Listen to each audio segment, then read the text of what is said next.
Assalamualaikum warahmatullahi wabarakatuh. Alhamdulillah wa syukurillah wassalatu wassalamu ala rasulillah Sayyidina wa maulana Muhammad ibni Abdillah wa ala alihi wa sahbihi wa mawala amma ba'd. Yang terhormat para pemirsa yang berbahagia, berjumpa kembali dalam kajian Kitab Anwarul Basair ala Ta'liqatil Ashbah wan Nadhair, karya guru kita semua Syekh Al-Alim Al-Allama Al-Faqih Al-Usuli Al-Hajj Muhammad Ahmad San Mahfuz Al-Hajaini. Semoga kita mendapat limpahan barokah dunia dan akhirat, amin Allahumma amin. Al-Fatihah. Bismillahirrahmanirrahim.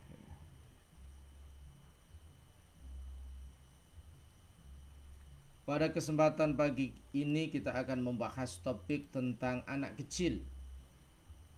Bagaimana anak kecil itu dalam pandangan fikih. Al-qawlu fi ahkamis sabiyyi.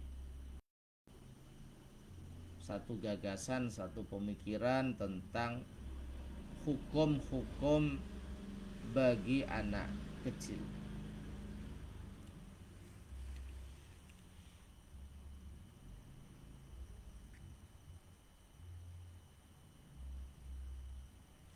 Qala fi kifayatil mutahaffidh ay Abu Ishaq Ibrahim bin Ismail. Imam Abu Ishaq Ibrahim bin Ismail dalam kitabnya Kifayatul Mutahaffidh berkata, al-waladu madama fi batni ummihi fahuwa jinin. Anak itu sepanjang masih di perut ibunya namanya janin, embrio, widungan, belum lahir, masih di perut ibunya. Fa idza waladathu summiya sabiyan. Kalau sudah dilahirkan oleh ibunya, melihat dunia ini, namanya sobi, namanya anak kecil. Fa idza futima summiya gulaman. Ketika sudah disapeh, artinya tidak menyusui ibunya, sudah disapeh, namanya gulam. Berarti sejak usia 2 tahun misalnya sudah disapeh, tidak menyusui, namanya gulam. Ila sabi'i sinin, sampai usia 7 tahun, namanya gulam. Thumma yasiru yafi'an ila ashrin. Kemudian dari 7 tahun sampai 10 namanya yafi. Thumma yasiru jazuran ila khamsata asyara. Kemudian dari umur 10 sampai 15 tahun berubah menjadi jazur. Ini proses-proses tahapan pertumbuhan dan perkembangan anak. Ini bisa kita dalami dalam ilmu psikologi, dalam buku-buku tentang kejiwaan, di mana di dalam masa tumbuh anak ini ada namanya golden age, masa keemasan. Artinya ketika golden age ini orang tua betul-betul mendidik anak, menanamkan karakter anak, menanamkan cinta ilmu kepada anak, menanamkan tauhid, pendidikan agama kepada anak, menanamkan jiwa sosial dan nasionalis pada anak, maka anak ini akan tumbuh dengan potensi yang luar biasa. Ada namanya multiple intelligence, ada kecerdasan yang variatif pada diri manusia, pada diri anak. Ketika multiple intelligence ini diasah dan dikembangkan pada golden age itu, maka anak akan tumbuh menjadi sosok-sosok generasi emas yang diharapkan membawa keemasan bangsa Indonesia di masa yang akan datang. Maka tugas utama seorang Ibu dan bapak tugas utama, bapak ibu guru di sekolah tugas utama masyarakat untuk memberikan stimulasi, memberikan inspirasi, memberikan motivasi yang kuat supaya anak ini menjadi sosok-sosok manusia yang menyadari hebatnya potensi manusia dan mengasah potensi itu secara maksimal, yang akan bermanfaat bagi dirinya, keluarganya, bangsa dan masyarakat dunia.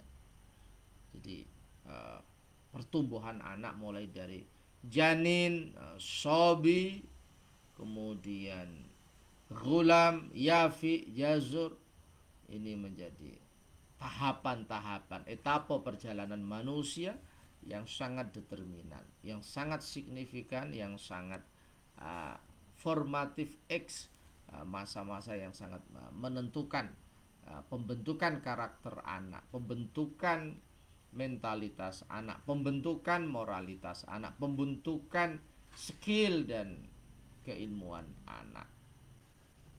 Ini yang harus disadari, bagaimana Golden Age ini betul-betul kesempatan emas yang tidak akan terulang, yang harus dimanfaatkan betul oleh orang tua, masyarakat, lembaga pendidikan formal, dan negara secara umum.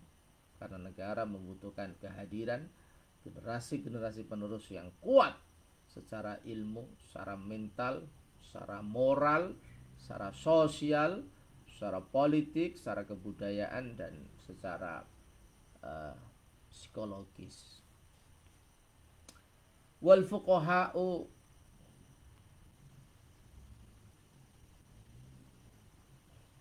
yatlukuna as-sabiyya ala man lam yablugh. Wal fuqaha'u yutalliquna as-sabiyya atau yutliquna as-sabiyya ala man lam yablugh. Kalau pakar-pakar fikih mengatakan anak kecil adalah orang yang belum balik. Selama dia belum balik, maka dia masuk ke kategori as-sabi, anak kecil. Wa huwa fil ahkam ala arba'ati aqsam. Masya Allah, anak kecil ini dimensi hukumnya sangat variatif. Ada 4. Kata Al-Imam Jalaluddin As-Suyuti yang disyarai oleh Mbak Yai Sahal Mahfud dalam kitab ini. Ada 4 dimensi hukum yang ada pada diri anak. Apa kira-kira 4 dimensi hukum ini? Luar biasa, Masya Allah. Al-awwal ma la yulhaqu fihi bil baligh bila khilaf.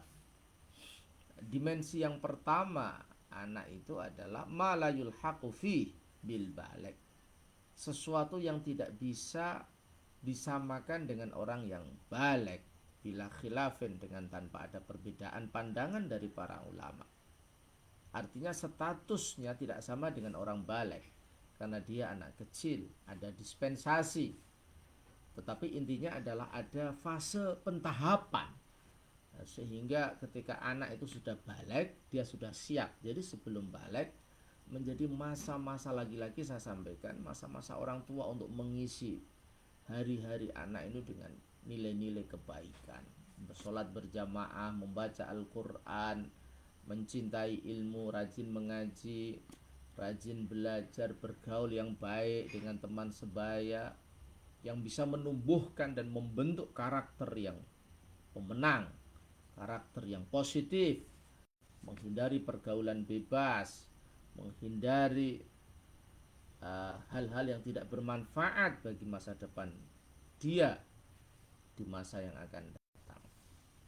Jadi dia tidak bisa disamakan dengan orang baligh. Wa dzalika fit takafir asy-syar'iyyah. Itu bisa kita lihat dalam hukum-hukum syarak, dalam pembebanan syarak, minal wajibat, dari kewajiban, wal muharramat, dan hal-hal yang diharamkan, wal hudud, hukum-hukum pidana, wat tasarrufat, dan penggunaan-penggunaan harta, minal uqud, wal fusuh, wal wilayat, wa minha tahammulul aqli aidiyah. Jadi dalam konteks diat, dalam konteks akad-akad bisnis dan lain-lain, ini anak kecil belum sampai pada tahapan seperti orang balik. Tapi lagi-lagi saya sampaikan bahwa kalau anak kecil itu belum sampai kepada beban yang sama dengan orang balik, maka harus disiapkan secara mental, secara keilmuan, secara sosial, supaya ketika anak itu sudah sampai usia balik maka dia siap untuk menerima at-takalif asy-syar'iyyah, pembebanan syarak yang sangat banyak. Dia butuh tahu bahwa sholat itu wajib, puasa itu wajib, zakat itu wajib, haji itu wajib, berbakti kepada orang tua itu wajib, berkata jujur itu wajib, tanggung jawab itu wajib, menepati janji itu wajib. Supaya pertumbuhan dan perkembangan anak ini on the right track, di jalan yang benar, tidak masuk dalam pergaulan yang membahayakan masa depan dia di masa yang akan datang. Masya Allah. Jadi memang malayul haqu bil balik, dia belum dibebani sebagaimana beban orang balik, karena memang dia baru pada fase untuk dipersiapkan menanggung beban-beban hukum yang kompleks dan variatif. Jadi fase persiapan ini harus diisi dengan ilmu, pembentukan akhlak, pembentukan mental, penyiapan lingkungan sosial dan lain-lain. Masya Allah. Atsani, yang kedua, ma yulhaqu fihi bil baligh bila khilaf. Hukum dimensi yang kedua dari anak kecil adalah dia disamakan dengan orang yang sudah balik di sebagian hukum. Apa salah satu contoh? Wujubuz zakah fi malihi wal infaq ala qaribihi minhu. Anak kecil wajib mengeluarkan zakat. Anak kecil wajib memberikan infak hartanya kepada kerabatnya. Ketika kerabatnya dalam kondisi kelaparan, dalam kondisi memprihatinkan, tidak kuat makan, maka meskipun anak kecil, dia wajib menginfakkan hartanya kepada keluarganya, kerabat-kerabatnya yang dalam kondisi mengenaskan.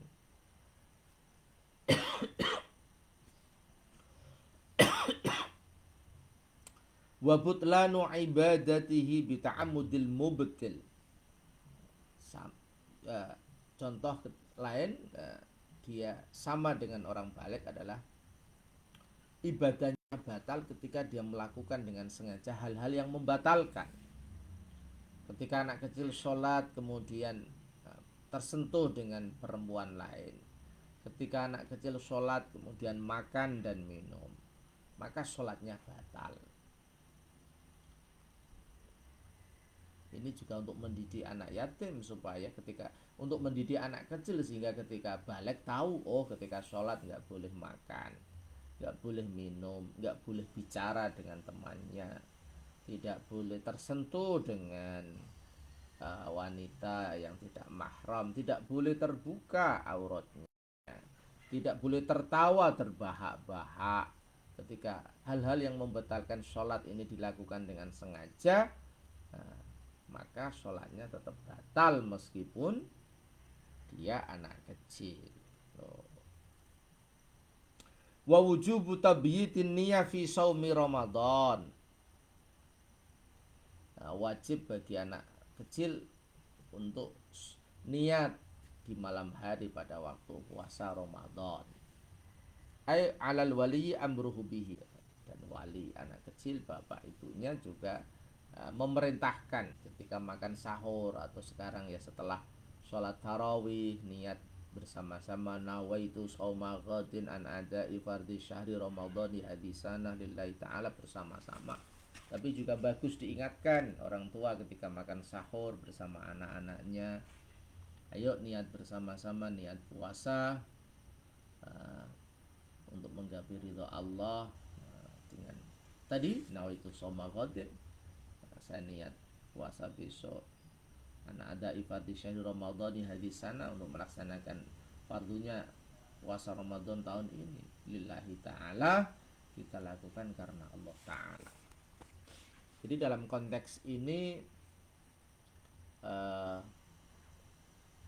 meskipun anak yatim tapi statusnya seperti orang yang sudah balik. Ini dimensi yang kedua. Dimensi yang ketiga, ats-tsalits ma fihi khilaf. Ada dimensi di mana ulama punya pandangan yang berbeda-beda. Nah, kalau tadi sepakat dua tadi, yang pertama tidak disamakan, yang kedua disamakan dalam beberapa kasus, dalam beberapa aktivitas. Yang sekarang ma fihi khilaf, sesuatu yang ada perbedaan pandangan, apakah disamakan dengan orang balik atau tidak. Ini ada khilaf. Ini ada beberapa contoh. Salah satu contohnya, idza ahdatsas sabiyyu au ajnaba wa tatahhara fa taharatuhu kamilah falau balagha shallabiha wa lam yajib i'adatuha. Ketika anak kecil ini hadas atau jinabah,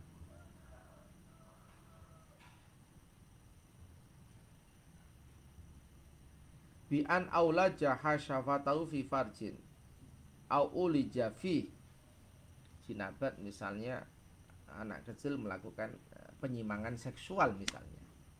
Kata dawuhnya Mbak Yesal, bi an aulaja hasyafatahu fi farjin, misalnya dia belum nikah, atau dalam konteks yang lain menikah di usia dini, belum balik misalkan, melakukan hubungan seksual yang sah atau melakukan penyimpangan seksual, artinya zina. Ada anak kecil jinabat kemudian bersuci, maka bersucinya itu sempurna, sah, sehingga ketika balik dia tidak mengulang lagi toharoh itu.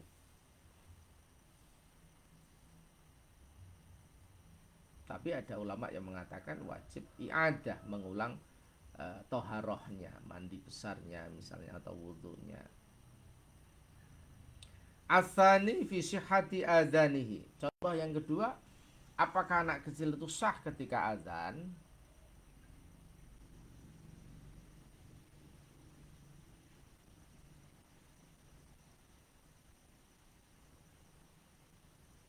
Bagaimana? As-sahih wajhani, ada dua pandangan. As-sahihu wa bihi qatu al-jumhur sihhatuhu. Menurut pendapat yang sahih, yang diputus oleh mayoritas ulama, sihhatuhu, sah anak kecil ini azan. Anak yang belum balik azan sah, lakin yukrahu, tetapi dimakruhkan. Tetapi kalau justru fungsinya untuk tarbiyah, mendidik, melatih mental, saya kira itu positif. Jadi kalau anak kecil azan itu menurut jumhur ulama sah, azannya sah. Contoh lain adalah al-qiyam fi sholatil fardhi. Hal yajibu fi sholatis sabiyyi au yajuzu lahu al-qu'ud. Apakah anak kecil harus berdiri ketika sholat atau boleh duduk? Wajhani fil kifayah bila tarjih. Di sini ada dua pendapat. Ada yang mengatakan harus berdiri karena termasuk rukunnya sholat. Ada yang mengatakan tidak harus, tanpa ada pendapat yang mengunggulkan. Artinya ada dua pendapat yang sama-sama kuat. Contoh yang lain adalah fi sihhati imamatihi fil jum'ah. Bagaimana anak kecil menjadi imam dalam sholat jum'ah? Qaulani, ada dua pendapat. As-sahuma as-sihah bisyarti ayatimmal adad bi ghairi. Pendapat yang paling sahih, anak kecil boleh menjadi imam sholat jum'ah dengan syarat jumlahnya ahlul jum'ah yang 40 orang itu sempurna tanpa anak kecil itu. Jadi dengan anak kecil itu yang 41. Ya, kita bayangkan ketika anak kecil yang belum balik itu sudah hafal Quran, bacaan Qurannya baik, dia ahli fikih, seperti kisah imam-imam madhab kita, Imam Syafi'i ketika kecil sudah hafal Quran. Sementara pada saat itu di masyarakat dia tidak ada orang yang pandai membaca Al-Quran, tidak ada orang yang memahami fikih secara mendalam dan lain-lain. Jadi dalam konteks darurat, anak kecil itu sah menjadi imam sholat Jum'ah dengan syarat makmum dia itu sudah 40 tanpa dia.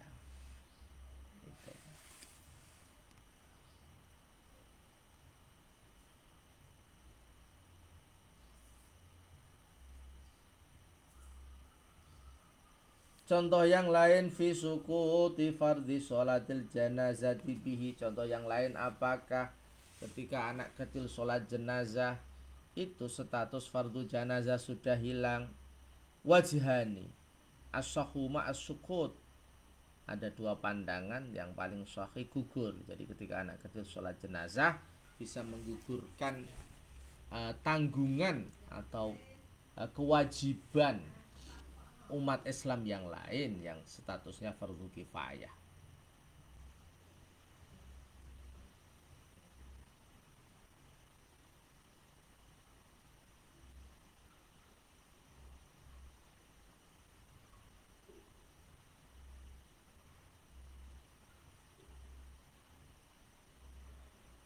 Contoh yang lain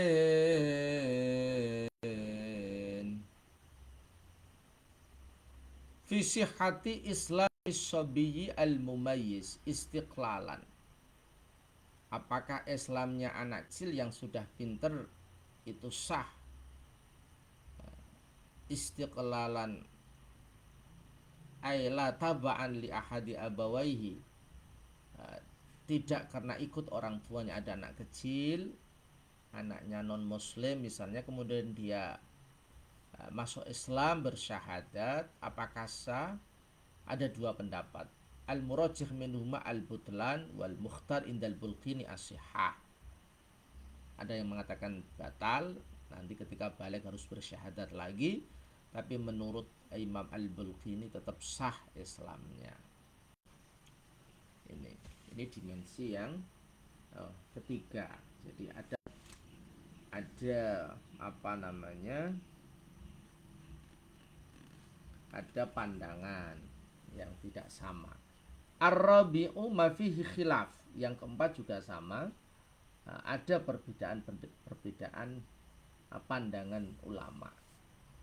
Apa contohnya? Al-awwal sukutu islamihi biriddatin. Yang pertama, Islamnya anak kecil menjadi gugur karena murtad. Dia keluar dari Islam imma bil qaul, ada kalanya dengan ucapan, au bil fi'li, dengan perbuatan, au bil i'tiqad, atau keyakinannya berubah. Meskipun anak kecil, ya, ketika dia murtad, maka gugurlah Islamnya. Contoh yang kedua, wujubu niyatil fardhiyah fis shalah. Apakah anak kecil wajib niat fardu di dalam sholat? Al-asahhu la yushtaratu fi haqqihi kama sawwabahu fi syarhil muhadzab. Menurut pendapat yang paling sahih, anak kecil tidak disyaratkan niat fardu dalam sholatnya. Ini pendapat yang dibenarkan oleh Imam Nawawi dalam syarah muhadzab. Contoh yang ketiga, qabulu riwayatihi. Apakah riwayatnya diterima? Fi wajihan wal asahu al man'u. Ada dua pandangan, ada yang pandangan menerima, ada yang tidak, tapi yang paling sahih al man'u, dicegah. Apa al man'u menurut Mbak Yai Sahal? Ay minal qabul, tidak diterima. Artinya ya menunggu dia balik. Tapi tentu apa yang dialami anak kecil yang luar biasa seperti pada era A'immatul Mujtahidin Al-Imam Syafi'i, itu menjadi proses tahapan yang menentukan bagi kelanjutan masa depannya. Contoh yang lain, fiman ihim mimasil mushaf wa muhdis wajihan wal asahula. Ketika anak kecil itu mau menyentuh mushaf Al-Quran dalam keadaan hadas, ini boleh apa tidak? Ada dua pandangan.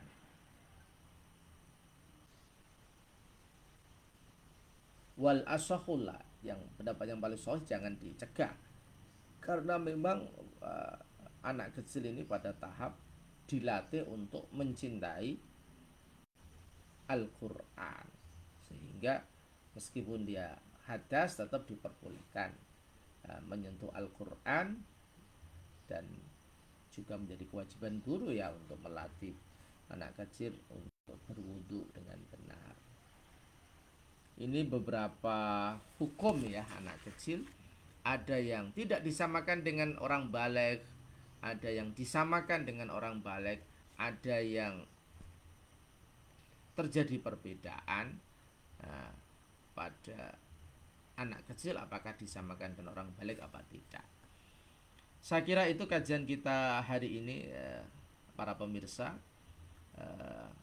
Pelajaran berharga pada kajian kita pagi ini adalah anak kecil adalah tunas-tunas masa depan bangsa ini, harapan besar bagi keluarga, masyarakat, bangsa dan umat manusia, sehingga pada saat masih kecil fungsi pendidikannya sangat menentukan.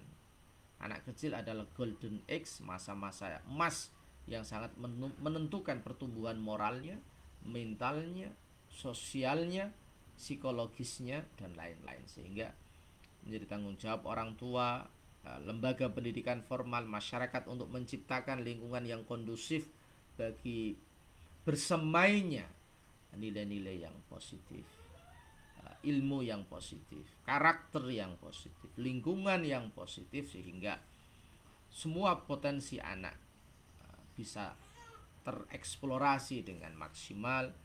Dan di masa depan kita berharap anak-anak ini menjadi kader-kader penerus yang dinamis, produktif, kompetitif, yang mampu membawa masa keemasan bangsa yang kita cintai ini.